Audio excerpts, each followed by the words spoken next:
Σε τι χρησιμεύει? Σε τίποτα. Ζουμπούλα, τρέξε!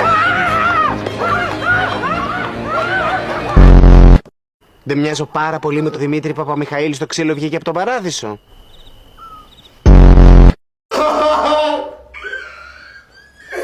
Δεν αντέχω άλλο, δεν αντέχω άλλο. Δεν αντέχω, θέλω να πάω σπίτι μου. Αλλά δεν είσαι κίτρινος. Τι είμαι, φούξια? Μόνο μην περάσει κανένα αεροπλάνο. Ναι. Και θα πει ο πιλότος. Πετάμε στα 8.000 πόδια, αριστερά βλέπετε την Τίνο και δεξιά τον κόλλο του Σπύρου. Ηλίθιε. Σταμάτα κι εσύ! Και από εδώ και πέρα τέρμα! Όποιος είναι να πεθάνει, τα πεθαίνει και δεν θα λέει τίποτα. Τα πεθαίνει σιωπηλά. Ούτε χάρη στα αισθάνει ούτε τίποτα. Αυτό ήτανε! Σκασμός! Δεν είσαι πολύ κίτρινος για Ασιάτης. Ούτε ο μπαμπάς μου είναι κίτρινος. Κίτρινα είναι τα λεμόνια.